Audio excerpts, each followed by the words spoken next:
Jawahar Navodaya Vidyalaya Buldhana, DG. Bhatkar, PGT इतिहास, कक्षा 9वीं, अध्याय दूसरा, यूरोप में समाजवाद एवं रूसी क्रांति, भाग 2।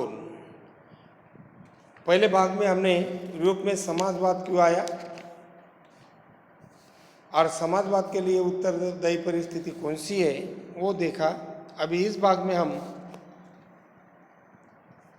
रूसी क्रांति के लिए अनुकूल परिस्थिति कौन सी है और रूस क्रांति के लिए उत्तरदायी कारण कौन से हैं जिसके बारे में जानकारी लेना चाहते हैं। यूरोप के सबसे पिछले औद्योगिक देशों में से एक रूस में भी ये समीकरण उल्टा हो गया। 1970 की अक्टूबर क्रांति के जरिए रूस की सत्ता पर समाजवादियों ने कब्जा कर लिया। फरवरी 1970 में राजेशाही के पतन और अक्टूबर की घटनाओं की रूसी क्रांति कहा जाता है। ऐसा कैसा हुआ? क्रांति के समय रूस में सामाजिक राजनीतिक हालत कैसे थे? इन सवालों का जवाब हम ढूंढने के लिए आइए क्रांति के कुछ साल पहले स्थितियों का वर्णन करेंगे। सबसे पहले रूस में राजकीय स्थिति, क्रांति के लिए राजकीय स्थिति कैसी जिम्मेदार है?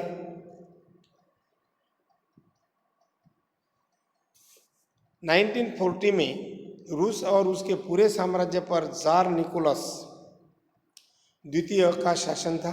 मॉस्को के आसपास पड़े वाले भूक्षेत्र के अलावा Finland, Latvia, Lithuania, Estonia, Poland, Ukraine, बेलूसरम जैसा मानचित्र में हम देख सकते हैं। जर्मनी, ऑस्ट्रिया, रूस, काला सागर, रोमानिया, बुल्गारिया, ऑटोमन साम्राज्य, फ्रांस, स्पेन, मध्य एशियाई राज्यों के साथ जॉर्जिया, आर्मेनिया, अजरबैजान और ये जुड़े हुए हैं। रूस के ग्रीक ऑर्थोडॉक्स चर्च और उसकी उपजी रूसी ऑर्थोडॉक्स क्रिश्चियनिटी को मानने वाले बहुमत थे और लेकिन इस साम्राज्य की तरह कैथोलिक और प्रोटेस्टेंट और बौद्ध ये धार्मिक स्थिति में आता है। यहाँ पर जार निकोलस का निरंकुश शासन था, किसी का अंकुश न हो और युद्ध पर ज़्यादा खर्चा करना, मनमानी खर्चा करना। और वहाँ पर अर्थव्यवस्था इस प्रकार थी कि जिसे आर्थिक स्थिति में हम देखते हैं कि रूसी साम्राज्य को लगभग 85% जनता आजीविका के लिए खेती पर निर्भर थी। यूरोप में किसी भी देश में इतनी आश्रित जनता खेती पर नहीं है जैसा कि फ्रांस में और जर्मनी में 40-50% है, लेकिन रूस में 85%। औद्योगिकरण में रूस पिछड़ा, उद्योग बहुत कम, अर्थव्यवस्था पीछे चल रही है, उद्योग बहुत कम और उद्योगों पर निजी स्वामित्व की मालिकी की और यहाँ पर बहुत सारे श्रमिकों का शोषण किया जाता था। ऐसी स्थिति यहाँ पर सबसे ज़्यादा थी, जिस वजह से जो कुछ उद्योग थे वो कुछ क्षेत्रों में ही थे, फैक्ट्री में, और न्यूनतम थे। इसके अंतर्गत निजी संपत्ति और काम के घंटे ज़्यादा, मजदूर लोगों की दयनीय परिस्थिति, सामाजिक स्तर पर मजदूर बटे हुए थे, मूल गांव में रहने गहरे संबंध थे। 1940 में फैक्ट्री में मजदूर औरतें और संख्या 31% थी जो ग्रामीण भागों से देहात से आकर काम करते थे।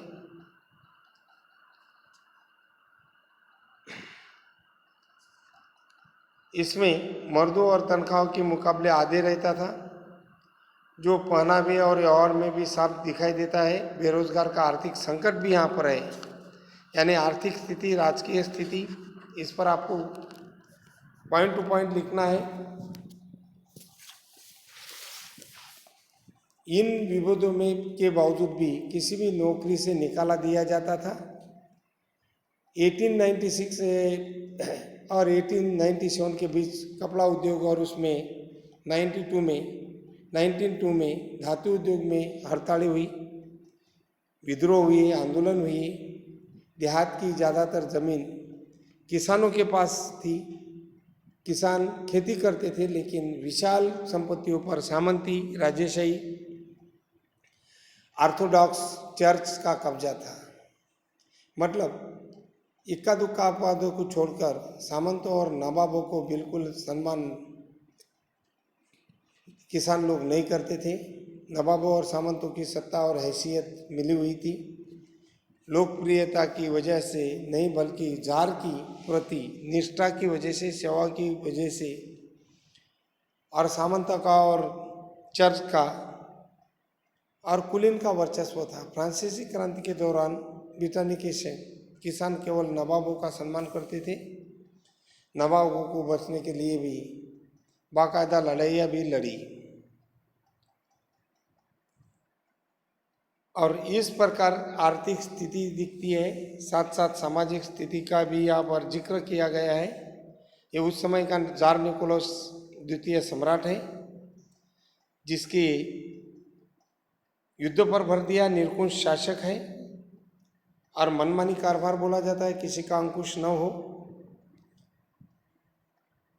और यहाँ पर सामाजिक स्थिति भी रूस में समाजवाद का आना, कार्ल मार्क्स के विचार का प्रभाव, फ्रेडरिक एंगेल्स, कार्ल मार्क्स और पूंजीवादी समाज शोषित समाज है, ऐसा उन्होंने सीधा और लोकतांत्रिक विचारों से स्वातंत्र, समता, बंधुत्व के विचार और समाजवाद का प्रभाव, पूंजीवादी अर्थव्यवस्था कम करने के प्रयास इन विचारवंतों ने किए और वो कल्पनावादी थे। साक्षात लाने के लिए बोल्शेविक खेमा तैयार हुआ।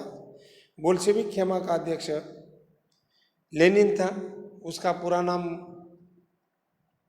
Vladimir इल्यालिच Ulyanov.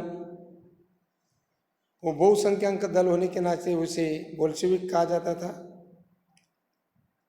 मेंशेविक खेमा था और अल्पसंख्यक समाजवादी दल होने के नाते उसे मेंशेविक कहा जाता है। उसका नेतृत्व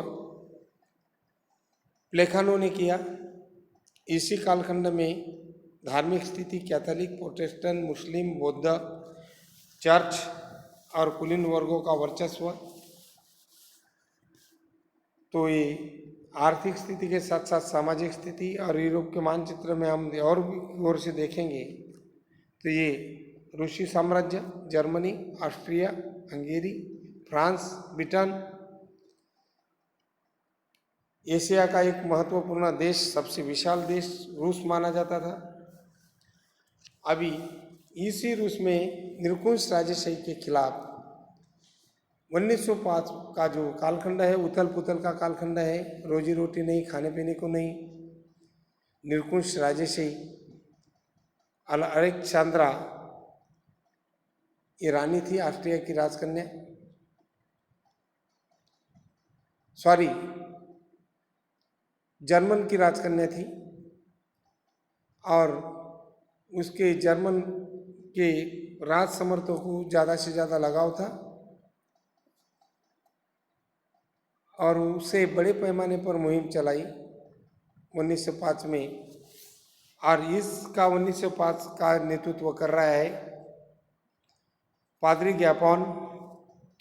इसी कालखंड में किसानों और मजदूरों के बीच काफ़ी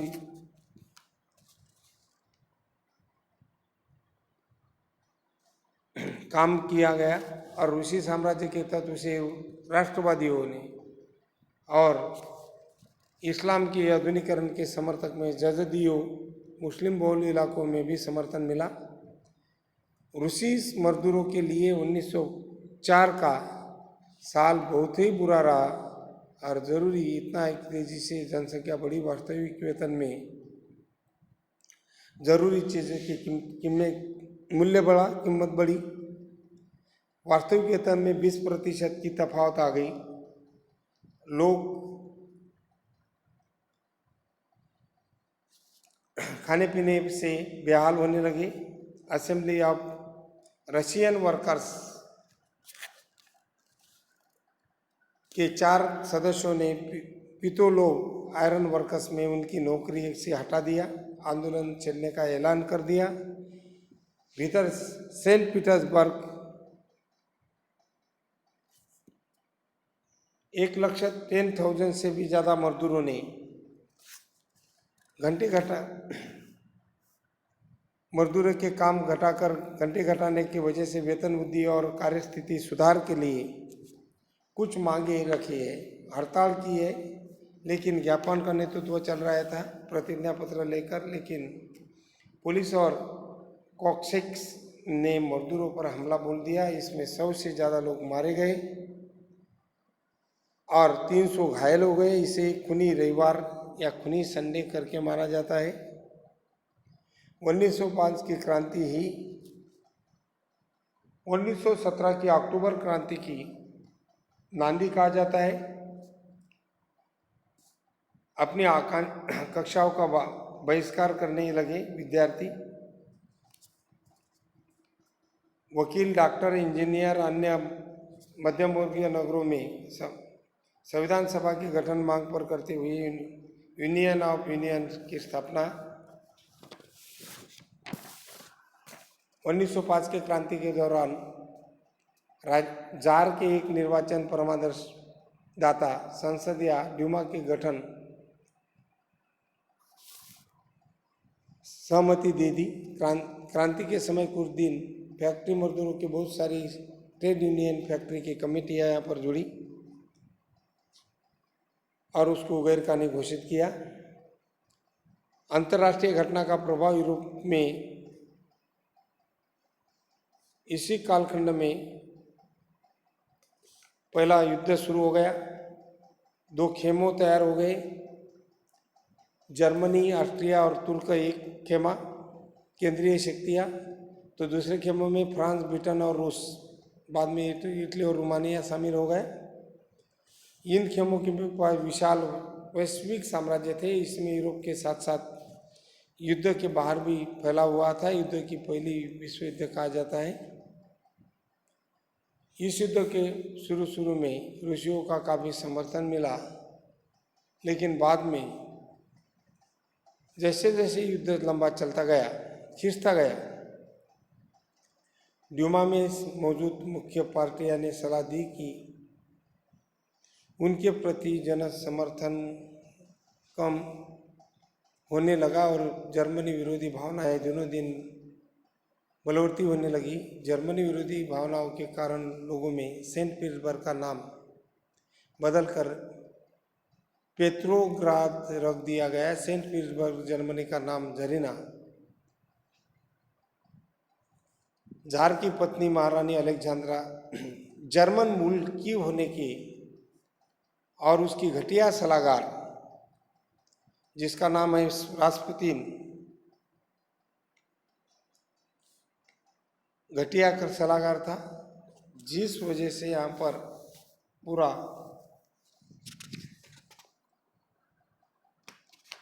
लोग विरोध में गए और जिससे अंतर्राष्ट्रीय घटना का योगदान यूरोप में राष्ट्रवादी आंदोलन, स्वतंत्रता के लिए, राष्ट्रवाद के लिए क्रांतिकारियों ने आंदोलन शुरू कर दिया। फ्रांसीसी क्रांति की प्रेरणा या यूरोप के राष्ट्रवादी आंदोलन की प्रेरणा, फ्रांसीसी क्रांति की जर्मनी का एकीकरण, इटली का एकीकरण, राष्ट्रवाद, इसकी प्रेरणा लेकर कार्ल मार्क्स के समाजवादी विचारों का प्रभाव और व्लादिमीर इलिच लेनिन ने यानी कि लेनिन ने और प्लेखानों ने राष्ट्रतंत्र के विरुद्ध में आवाज़ उठाई। उसमें केरस्की का हंगामी शासन, इसका विरोध लेनिन ने किया और आखिर रूस में क्रांति हुई। महत्वपूर्ण कारण मैंने आपको बताए। रूस में समाजवाद, 1898 में रशियन सोशलिस्ट डेमोक्रेटिक पार्टी, 1900 में सोशलिस्ट रेवोल्यूशनरी पार्टी, बोल्शेविक खेमा, मेंशेविक खेमा और बोल्शेविक बहुसंख्यक, उथल पुथल का समय 1905 के और पादरी ज्ञापन 19 संडे जिसके वजह से 100 लोग मारे गए और 300 घायल हुए। आखिर में रूस में क्रांति हुई। अभी वो क्रांति कैसी हुई वो हम उसके अगले भाग में देखेंगे। ये अध्यापन यहाँ पर पहला भाग समाप्त हुआ। दूसरा भाग समाप्त हुआ। मूल्यांकन के लिए प्रश्न, पहला प्रश्न, रूस क्रांति के समय रूस का सम्राट कौन था? दूसरा प्रश्न, रूस क्रांति के समय रूस की रानी कौन से देश की राजकुमारी थी? तीसरा प्रश्न, 1905 के क्रांति का नेतृत्व किसने किया? चौथा प्रश्न, बोल्शेविक खेमा का नेतृत्व किसने किया? और पांचवा प्रश्न, यहाँ पर प्रश्न नंबर गलत है, मेंशेविक खेमा का नेतृत्व किसने किया? ये सब व्हाट्सएप पर लिखकर भेजना है और गृह कार्य के लिए रूस क्रांति के लिए उत्तरदायी कारणों का वर्णन कीजिए। ये लगभग 5 मार्क का प्रश्न आपको आ सकता है। धन्यवाद विद्यार्थी मित्रों।